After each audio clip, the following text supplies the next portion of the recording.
Welcome back to Daybreak on Trust Television, a show coming to you live from our studio in the nation's capital. Now let's move on to the phone line conversation. So we're going to talk about insecurity in Nigerian schools. Now this is a pressing concern that has been affecting the country's education system in recent years. Some of the key issues including kidnapping and abductions, terrorism, cultism, poor security infrastructure, political instability, social and economic factors, as well as bullying and harassment is something that the system has been facing. So these issues of insecurity in Nigerian schools, United Nations Children's Fund, the UNICEF, says it has sent out more than 18 million Nigerian children from primary to junior secondary schools, apart from those in the tertiary institutions in the last 10 years. Just last week, some unspecified number of students of the Confluence University of Science and Technology, or SARA Okene in Kogi State, who were in their classes preparing for their semester examination, were abducted, out of which 14 of them were lucky to regain their freedom. So this is what we'll be looking at, the insecurity in Nigerian education institutions and the way out. I mean, we already know the major problems. Insecurity is something that has been eating us deep, but especially the education, which the first one that really shook Nigeria was the Chibok girls. Abduction, going to secondary school to adopt large number of girls from their school, which shook Nigeria. And until today, there's still a lot of them that have not even returned to their family. I think earlier last week, the army found one of them again with about 2 children or 3 children, I can't remember. After 10 years, after 10 years of remembrance of that heinous crime and incident. And it has been replicated in a lot of other parts, especially in the northern part of Nigeria. So this is what we'll be talking about. We know the problem already, but what do you think is the possible solutions? Even though while pointing out the solutions, also it's good to point out how everything went wrong. So go ahead, we'll definitely display the number that you can reach us on your TV screen. Go ahead, call us via those numbers, and please, as you're calling in, just stay away from your TV set, and also make sure that you tone down the volume. If at all you have to stay close to your TV. So yeah, insecurity, major causes that I would want to put out there is to say that the safety and security of Nigerian schools has become a pressing national concern, from kidnappings to the attack of insurgents, attacks by insurgents rather, of the students, teachers, and parents are increasingly worried about this situation of the learning environment is becoming really scary for people. Considering what happened in recent time, the number that was replicated, like the Chibok girls, which is the Kuriga children, which affected a lot of children. We were thinking it was over 200, but it was close to the 200. But then this cost the life of a teacher there, which is something that could have been avoided if there were at least adequate security in the Kuriga school and the locality. But then this is something that is making people scared. Even though the parent of this student said they were not giving up, they're still going to send their children to school. But some parents have lost hope in the secured system and have stopped their children from going to school due to the insecurity, especially in rural part of the country. Let's not forget that based on the UNICEF report, it's saying that from the primary school to the junior, which is the essential, the basic education, is stopped, and a huge number of that. All right, we have our first caller. Good morning. Good morning. Are you with us? Good morning. Yeah, your name and location. I'm speaking from Jos. Okay. Calling us from Jos. What's your name? My name is Tijani. It's good to have you. So, what is your take on the insecurity in Nigeria school? What's happening is that the insecurity in Nigeria institutions that what's happening is that all the secondary and primary and higher institutions schools. So they should provide, they should make sure that the Nigerian armed forces, they should write the federal government that the Nigerian armed forces should please to act, and all the people that are proprietors of schools, they should do anything. So to make sure that they provide a full security in each institution in Nigeria. Thank you. All right. Thank you so much. Thank you so much, Ajani, for that recommendation of what should be done. I think when it comes to the push on, security on the premises of schools, it has been echoed and re-echoed in the federal government, our Federal Republic of Nigeria in general. But then, speaking on that one, the scope of the problem, let's deep dive into, some of the major issues of insecurity, the causes of them. We have the regional disparity. I mean, Northern Nigeria is particularly, affected by terrorism. All right, we have another caller. Good morning. Good morning. Good morning. Yeah, your name and location. My name is Amici. I'm calling from Sokoto. It's good to have you, Amici. Go ahead. Yeah, I want to suggest that the federal government should provide security in some of those schools that are in insecurity-prone areas, especially in the north, where insecurity has been a threat to institution of higher learning.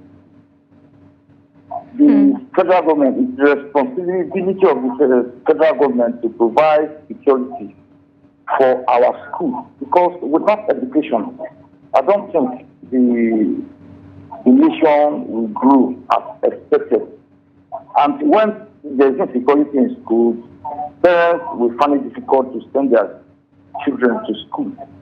So they should make financial allocation on securing our schools in insecurity-prone areas. Thank you. Thank you so much, Amechi, for that suggestion.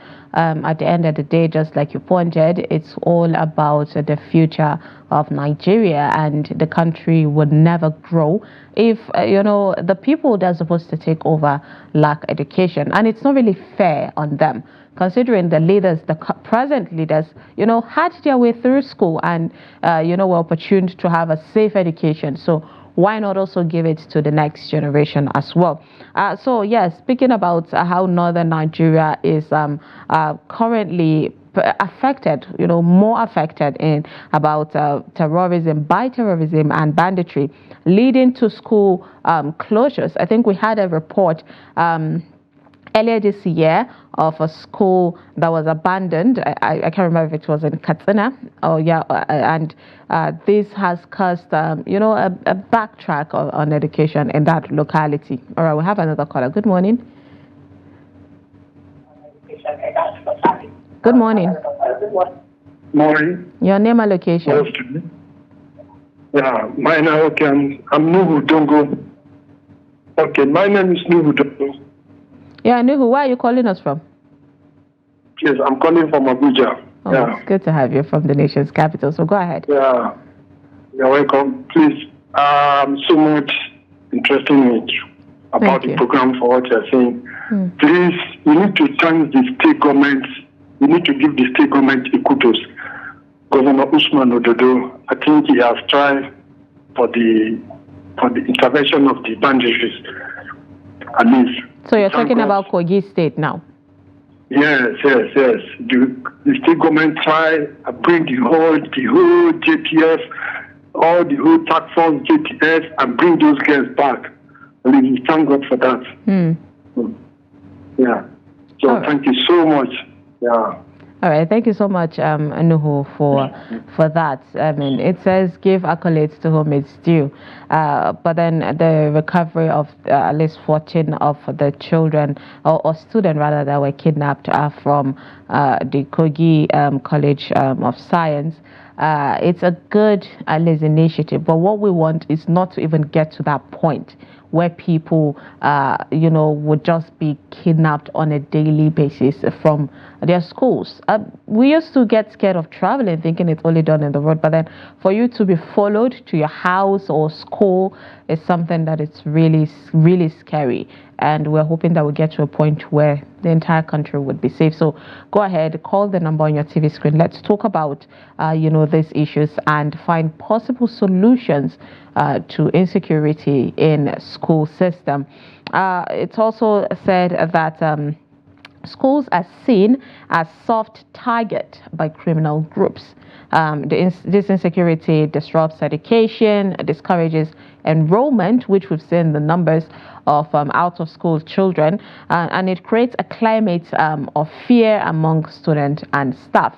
I mean, I cannot even imagine the aftermath of, the scare, the fear of what is happening in Kuriga based on what happened. Every day you're going to school, there's definitely going to be that fear of recurrence of, exactly what happened in the past. And we all know how witnessing situations like this could leave you with a PTSD. I mean, it leaves you with the trauma of exactly what happened. All right. Good morning. Good morning. Yeah, good morning. I think this is Trust TV. Yes, it is. Your name and location. I'm Chukwudi. I'm calling from Abakaliki. No, it's good to have you for me, boy. Go ahead. Good morning. Yeah, I'm with you. Just go ahead.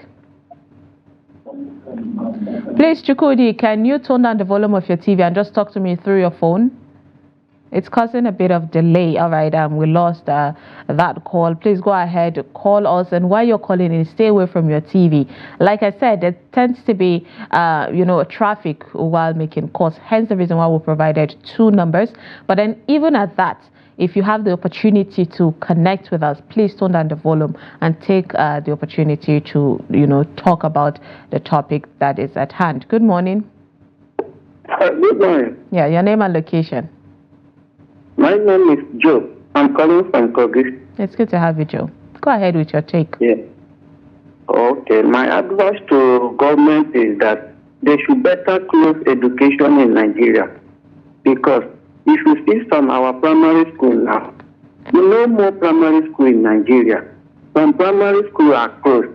Then we are still paying for the staff there. How come that education is good in Nigeria? If you finish having your qualification now, then if you finish your education now, then with your certificate, no work, no job in Nigeria. That is why I'm advising them that they should better no school in Nigeria. And I also thank God for Kogi State because some of students have rescued from the ambush. That is my advice in this thing. Thank you so much for that advice and for calling in to share in your take and contributions. Appreciate that thought. So here are the abductions that have happened at Nigerian school. Let's not forget, I made mention earlier of the Chibok abduction, which happened in 2014, that is 10 years ago, where they were kidnapped of about 276 schoolgirls were abducted from the government girls secondary school in Borno State. A really scary situation that it was one of its kind. It was the beginning of the unleashment of a mayhem, this crazy recurrence of situation happening. Good morning. Good morning. Yeah, your name and location. Please, my name is Mr. Eche from Kaduna. Okay, it's good to have you from Kaduna. Go ahead with your take. The issue of insecurity in Nigeria educational institution.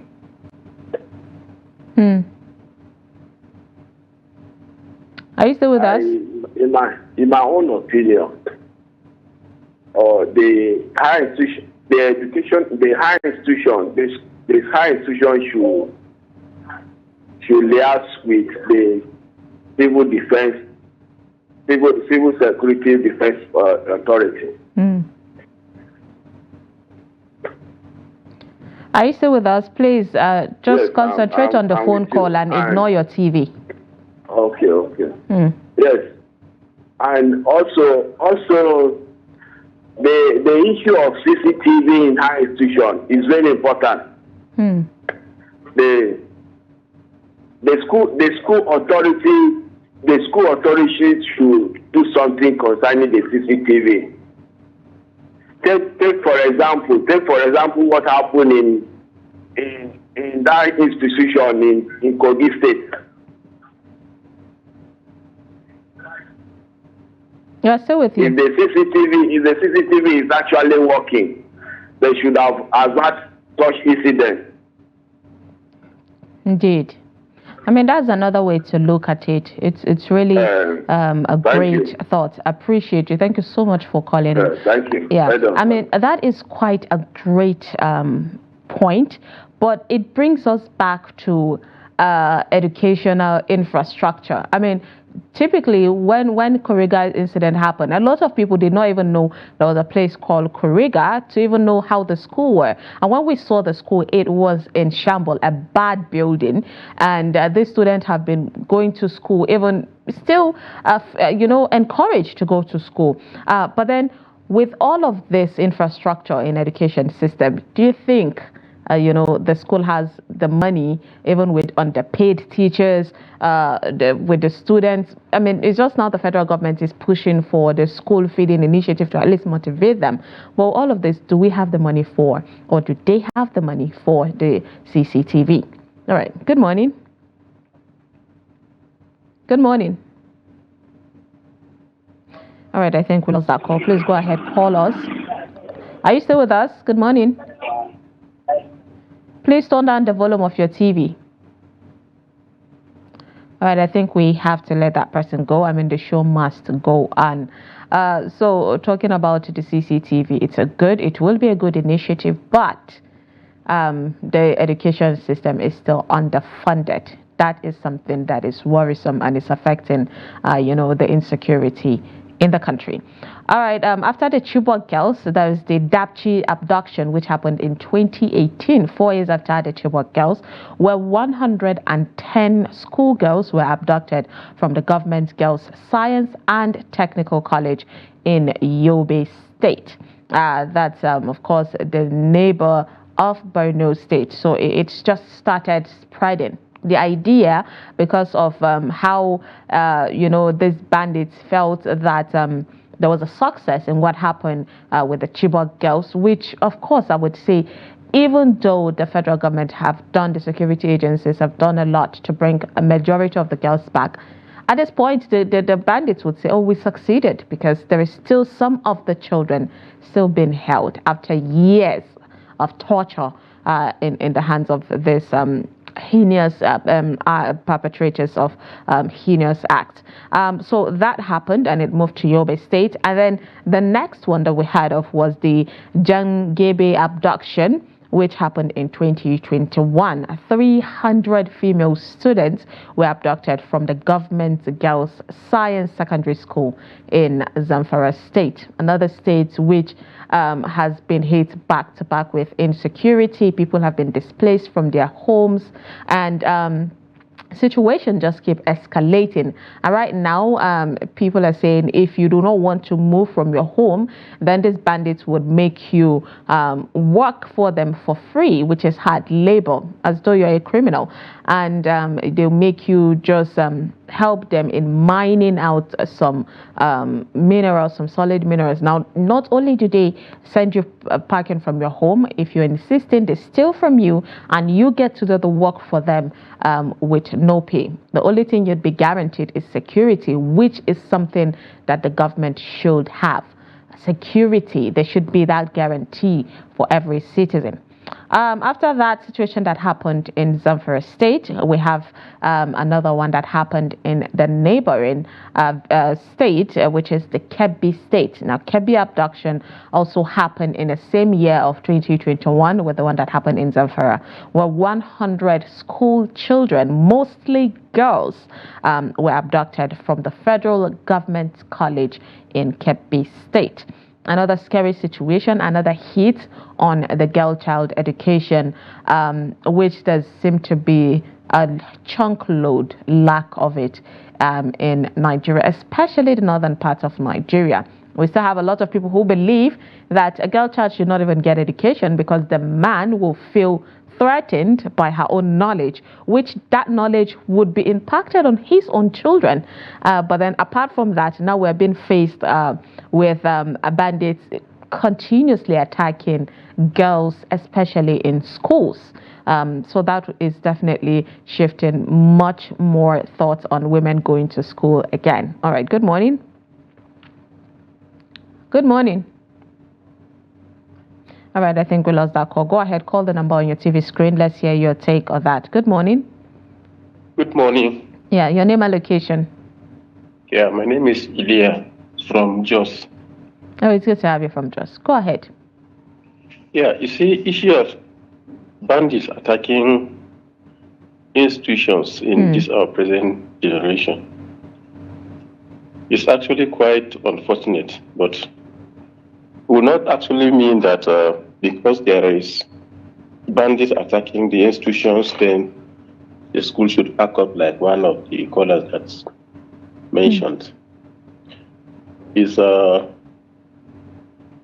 if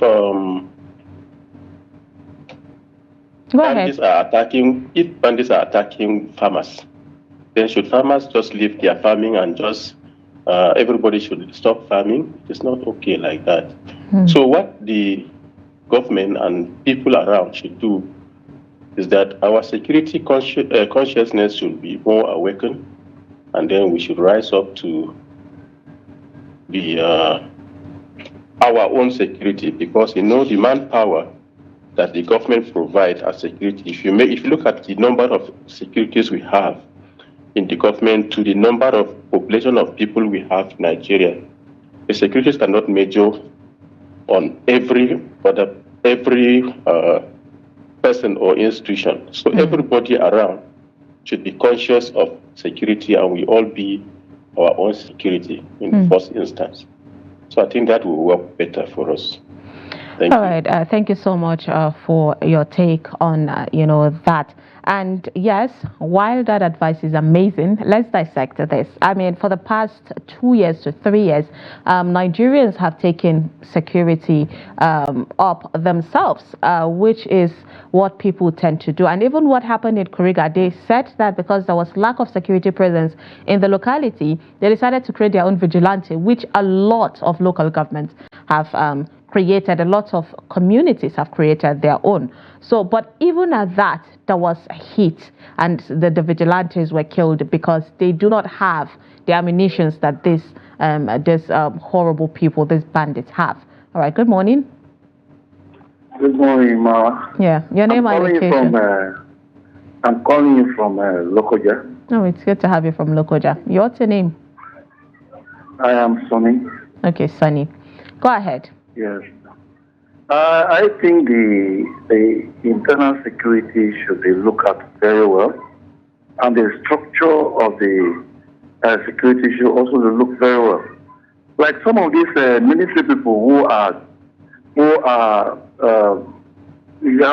roadblocks on the Lokoja Okene road. Some of them should be shifted close to some of these institutions. There's a roadblock very close to one university, that's the Federal University in Lokoja. That checking point was removed. And some of these, the moment they remove some of these checking points, it can affect, and it can also make the bandits to come easily to the institutions. So as you look at it, ministries should have checking points close to the institutions. I think it will help in a long way to even frighten some of these bandits. And you see, where this situation happened in Lokoja, the front of the school is fenced, and the back of the school is not fenced. Yeah. So the bandits came through the back of the school. You will see along the road, all these genies about government fencing front of school are not fencing the back. I think it's not good enough. How can you leave the student in to the forest? So we don't know. You are saying that the school is secured. I don't think it's secured. When you are passing through the express road, there's a fence. But back of the school, there's no fence. The school is not fenced. Yeah. I think that is replicated in majority of schools, especially in small communities. But thank you so much for your call and your take on that one. A very sound advice. I mean, since talking about the resources that Nigeria cannot provide the average security men needed, because the numbers that of the people, the population of the people outweighs the security men, then at least there should be a bit of compromise. Shifting their checking point closer to schools would help, while they're able to secure schools from, let's not forget, it's not just banditry. There's kidnapping, there is also the cultism happening, where students even kill each other by joining, some bad gangs and all of that. So if there's at least security checkpoints close to, that could work. And the fencing also is something that I agree with you on. All right, we have another call. Good morning. Good morning, my sister. This is Chukwudi, Son Chukwudi from Abakaliki, Ebonyi State Capital here. Oh, okay. Welcome back, Chukwudi. Go ahead. All right. Insecurity in Nigeria educational institutions is a complex issue that requires a multi-phase approach. So you get me? Are you getting me? Yes. All right. But first of all, I want to add that the various state governors, what are they doing with our security vote money? What are they doing with it? Because time without number, we've been hearing about all these things as if it has become a normal thing that is happening everywhere in Nigeria. What are they doing? Our state governors should be ashamed of all those things happening in their various states. But let me first of all, also add this advice. Let there be improved security infrastructure in our various institutions. Collaboration with security agencies also. And let there be a kind of emergency response planning. Students and staff training. All right, I think something like this, how are they going to cope it? Yeah. So you get. So those are my little advices, please. Thank you. I always enjoy your program. Please keep it up. Thank you so much. Trying. Appreciate you joining in, Chukwudi, and with your take, a very exceptional advice as well. I mean, there should be a quick, emergency response number displayed in all of the schools where they could easily reach. So, security is really close to the school. I mean, but then because of time, but I just need to let you know on the other abductions that happened in schools. We have the Kuriga abduction of 2024 this year, where 287 school children and teachers were abducted from a primary and secondary school in Kaduna State. There is the one that happened in Sokoto also this year, where there's a Gaya student who were abducted from Gidam Bakuso in Sokoto State. Those are the Almajiri students. So there's been numerous kidnapping cases in Nigerian universities and other tertiary institutions in recent years. And we're hoping that all of this does not happen again. Let's not forget there was a kidnapping of 6 students from the University of Lagos, UNILAG, in 2021. There's the abduction of 5 students from the Federal University of Lafia, the full Lafia, in 2021 as well. There is the kidnapping of 22 students from the Greenfield University in Kaduna in the same year, 2021. We hope that, of course, all of this come to an end. We hope the necessary stakeholders were able to at least pick a theme thing or two from the callers and their take and advice on what needs to be done on that one. We'll definitely keep pushing for all of this reform. But then, yes, we'll take a quick break. When we come back, of course, the show continues. So do not go anywhere. We'll definitely be dissecting about something that, it's already, it's facing, or Nigerians are facing, and it's really affecting every person. So make sure you stay tuned. We'll be right back.